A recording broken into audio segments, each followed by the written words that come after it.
लोकसभा चुनाव 2024 शुरू हो चुका है।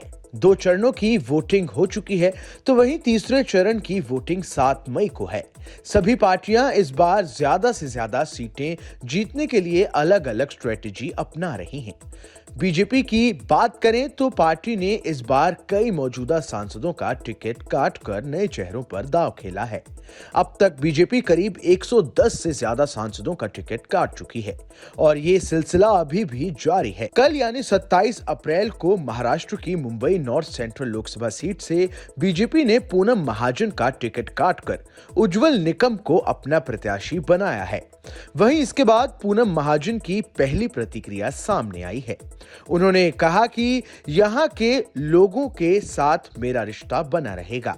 उन्होंने सांसद के तौर पर सेवा का मौका देने के लिए बीजेपी और पीएम नरेंद्र मोदी का शुक्रिया अदा किया है। बीजेपी नेता और सांसद पूनम महाजन ने सोशल मीडिया प्लेटफॉर्म एक्स पर प्रतिक्रिया देते हुए लिखा, 10 वर्षों तक एक सांसद के रूप में मुंबई उत्तर मध्य लोकसभा क्षेत्र की सेवा का मौका देने के लिए बीजेपी और प्रधानमंत्री नरेंद्र मोदी जी का धन्यवाद। बीजेपी नेता और मुंबई नॉर्थ सेंट्रल से मौजूदा सांसद पूनम महाजन आगे लिखती हैं कि मुझे एक सांसद ही नहीं बल्कि एक बेटी की तरह भी स्नेह देने के लिए मैं क्षेत्र की परिवार समान जनता की सदैव ऋणी रहूंगी और यही आशा करूंगी कि ये रिश्ता हमेशा बना रहेगा।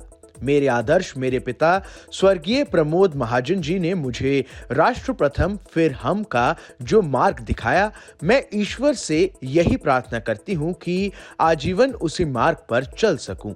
मेरे जीवन का प्रत्येक क्षण सदैव इस देश की सेवा को समर्पित रहेगा। जय हिंद, जय Maharashtra. Mumbai north central seat से बीजेपी प्रत्याशी उज्जवल निकम ने भी अपनी प्रतिक्रिया दी है। उन्होंने इस मुद्दे पर बात करते हुए कहा कि मुझे राजनीति का कोई अनुभव नहीं है, फिर भी मुझे जिम्मेदारी दी गई।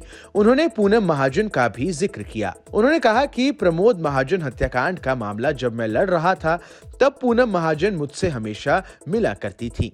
उन्होंने इस लोकसभा क्षेत्र का 10 साल तक प्रतिनिधित्व किया है। मैं उनसे मिलकर कई जानकारियां लूंगा। आपको बता दें कि उज्जवल निकम मुंबई आतंकी हमले के मामले में सरकारी वकील थे।